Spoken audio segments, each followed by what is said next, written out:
Hi guys, welcome to Sessions from the Shed with me, Seth Cox, and Tom Kerry. Hello. That was Tom Kerry, that was the voice of Tom Kerry. One more time, everyone. Hello. Alright, so without further ado, let's spin a record and talk about it. So I broke into the palace with a sponge and a rusty spanner. She said, I know you and you cannot sing. I said, that's nothing, you should hear me play piano. We can go for a walk where it's quiet and dry and talk about precious things. But when you're tied to your mother's apron, no one talks about castration. So that was the title track, "The Queen is Dead." Love that track. It's a great opener for an album. Yeah, my only issue with the track is that the artists usually make their title track the strongest track on the album, and I feel like it does sort of get cast in a bit of a shadow by their other tracks. This is an extremely good album, and but there are songs on it which sort of shine beyond. I wouldn't say filler. This is not a filler No. track. It's a great opening track, but I agree with you. It's not the best song on the You know, album. does it earn Not the by a long title shot. of being the title track to No. you? I mean, But it's a great song musically, and sort of the whole against the monarchy thing, which Morrissey was Yeah. very heavily into, and so was Johnny Marr. So yeah, yeah, I mean, it's a good introduction to what the album's going to be like. I mean, it's very representative of the album. You don't listen to that and the next song and be like, that's entirely different. I had no idea it was going in that direction. You know pretty much where you are with the starting track. precisely.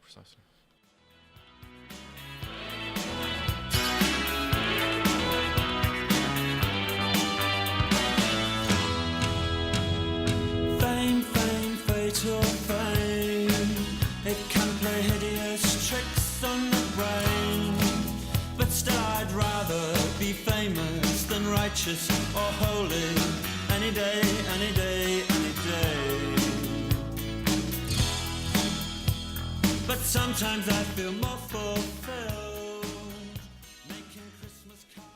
So that was frankly, Mr. Shankly, a great track. Very, it's just such an enjoyable song to listen Yeah. to. Lyrically, it's quite funny as well. It especially is. Towards the It end. is. You can get a lot of Morrissey just taking the piss out of the pretentious, I think, Yeah, which is yeah. ironic. But he's taking the piss out of himself at the same time. I mean, he's self-aware. Exactly. I think that he is pretentious. It's also a very danceable track. Like I can imagine this being played at a disco or something, and just people all dancing, and it's a great track. It's a great It's track. the perfect length as well because think about it. It's about what 2 to 3 minutes. Yeah, It's a short yeah. track, but it's short and it's punchy. It's catchy. If it was any longer, you might think, oh, okay, this is getting repetitive because it is.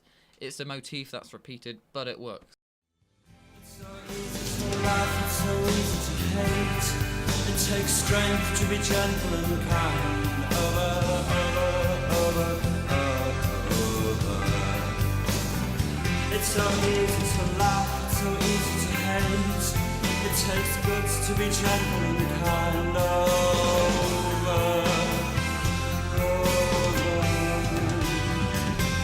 Love is natural and real.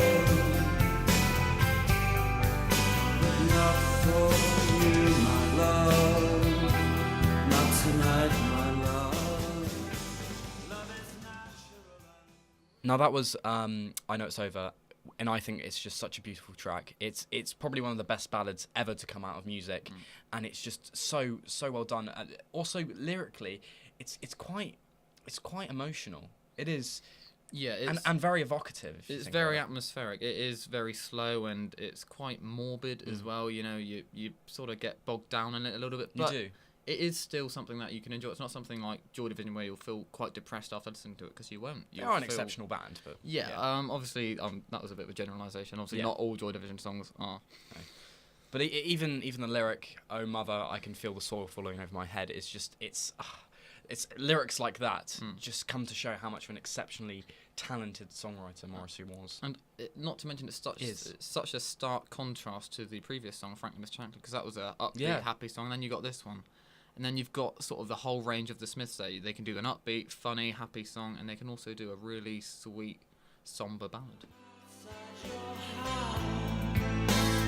I'm alone, and I'm outside your house. I hate to intrude.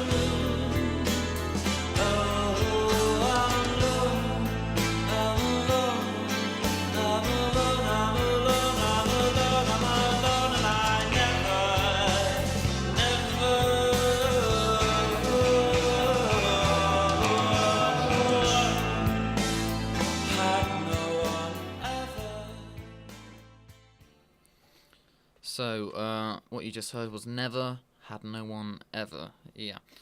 You may not remember that one, that's why we played it for you, because I often forget it when I'm thinking about the album. In fact, I had to refresh myself of it just then, because from the top of my head, I couldn't remember how it went. I don't know how you feel about it, Tom. I'd probably agree with you. I'd say it's my least favourite track on the whole entire album. It's not a bad track. Lyrically, it's quite good, but it's quite concise. It's not... But I think that's sort of what I like so much about it. It's simplicity. Okay. I mean, the other songs, they shine beyond it.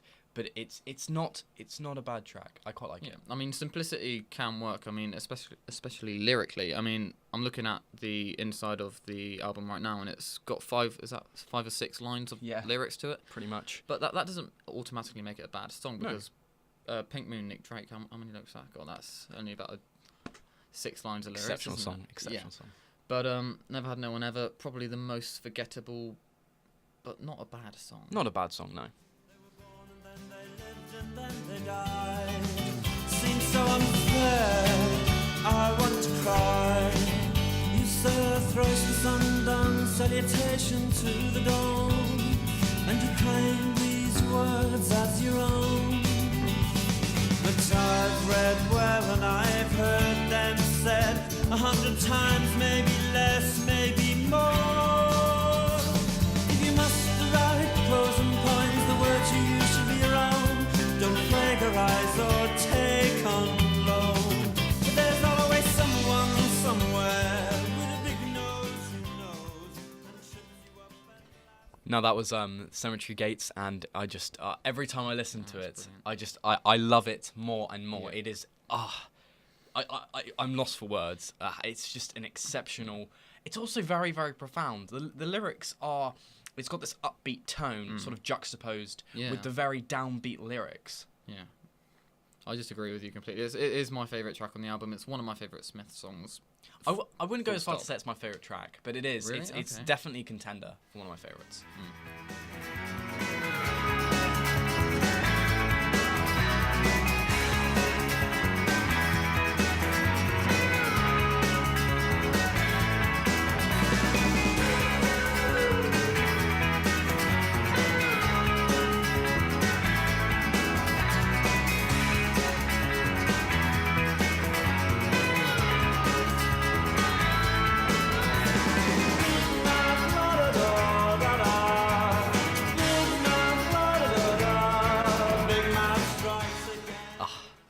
Big Mouth Strikes Again. What a song. Big Mouth what an Strikes exceptionally good song. Like Cemetery Gates, I'm sort of lost for words, because it goes Cemetery Gates, Big Mouth Strikes Again, The Boy with a Thorn on His Side. It's the amount of sort of continuity of great songs on this album is just amazing.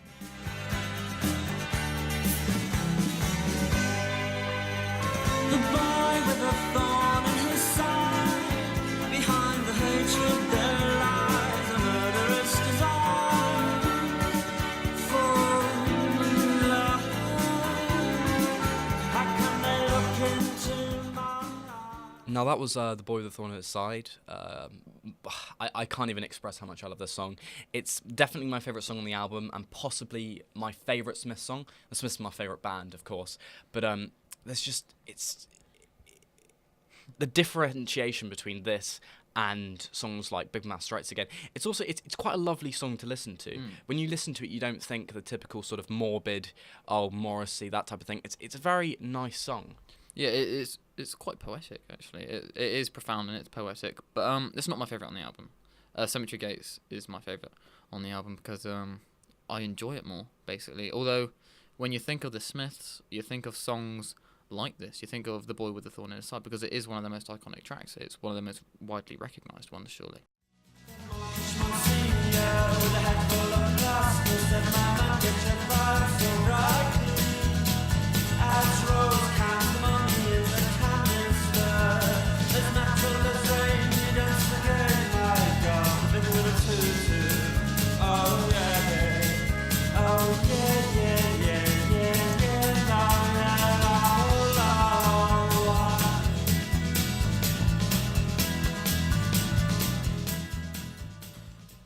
Yep, that was Vicar in a Tutu.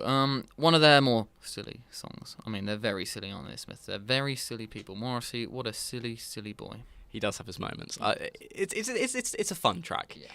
It's one that doesn't take itself too seriously, which I appreciate about the Smiths quite a lot. Like, you have songs like "Girlfriend in a Coma," which is it's a ridiculous song, but it's enjoyable, and I feel like it's so remarkable how the Smiths got away with doing songs which some people would class as sort of silly and not really that good. But the Smiths had a way of doing their songs very, very well, that it didn't really interfere with people's perceptions of them.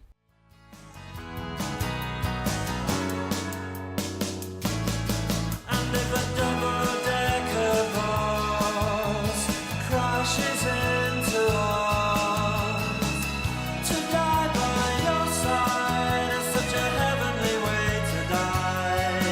And if a 10-ton truck kills the both of us, to die by your side, well, the pleasure, the privilege is mine. Now, if I were to sort of paint a picture of the Smiths, there is a light that never goes out would be certainly the one. I mean, it's not my favourite Smiths song. My favourite Smiths song is, as I said, "The Boy with the Thorn at His Side." But there is a light that never goes out. Everyone knows it, but for good reason too. The lyrics, the song, it is your sort of quintessential Smiths track, because it's got the sad lyrics, the sad sort of melody, but it's just. It's probably one of the best songs that ever came from the Smiths and ever to come out of the indie genre as a whole. Yeah, it's my second favourite song on the album. It is, again, one of those instantly recognisable ones like we've talked about.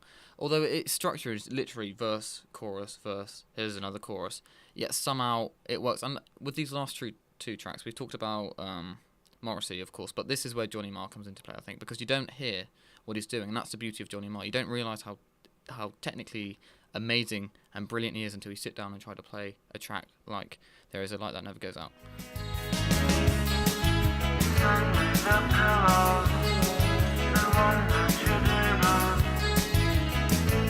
I say, dream on.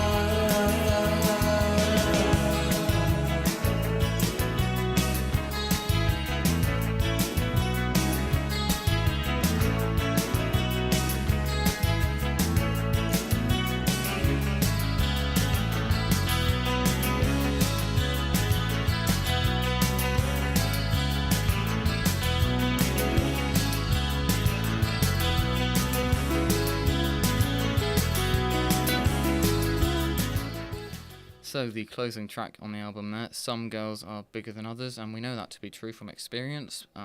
Tom had a very large ex-girlfriend, and I had a really slim and beautiful, you're beautiful woman. She was wonderful, wasn't she, my ex? He's wrong. Anyway, Neither of our exes were very good. Exes we stress because I'm single. We're going off on a tangent. Oh, yes. We're going off on a tangent. course. We're talking about music here, yeah. What was it? Oh, completely. Some girls Are bigger than others, yes. which they are. We won't Very start true. that again. Though. But no, Johnny Marr's riff again. That comes out, doesn't it? That is, in my opinion, the strongest element of the song. I just wish he had a more prominent role in the rest of the album, because it seems like the last two tracks is where he takes the reins, really. Yeah, and especially Morrissey's lyrics on this track, they're sort of a bit dull and meaningless, and unfortunately, I mean, this is a great track. I love listening to this track musically, but lyrically, it's got nothing really going on for it. Yeah, I mean, musically it is really good. It is a fun track. It's a little bit probably comparable to, frankly, Mr. Shankly. It's a bit of a laugh. You know, you can listen to it. You can listen to it with a smile on your face. You don't have to overthink it too much. It's for the casual Smiths listener, maybe. Maybe that's how I describe it. So I guess we've come to the end of the video. This album, it's a stunning album. Probably my favourite Smiths album, I'd say. Not my favourite Smiths album. Like I said about the last tracks, I wish that Johnny Marr had have had more of an influence on it, because Strange Ways Here We Come, in fact, is my favourite Smiths album, because that's the one Johnny Marr likes most, and that's the one where you can hear him the most. It is. I agree with you there, but this album sort of resonates with me more. But definitely, the Smiths had a lot of very strong albums. Yes. It's their most iconic, I would say. It is their most iconic album. When you think The Smiths, you think The Queen Is Dead, you think The Boy with the Thorn in His Side. Oh, got tongue twisted there. And you think about There Is a Light That Never Goes Out, don't you? But as an album, it is a strong album. Anyway, so that was The Queen is Dead. That was our review of it. We will be back in a fortnight's time, shall we, Tom? Fortnight's time, yeah. Fortnight's time. We will keep you waiting. I know we've got lots of listeners already on our first debut podcast. I'm sure you're all flocking in big streams. Anyway, so we will see you. Well, we won't see you, but you'll hear us in a fortnight's time. Goodbye. Goodbye.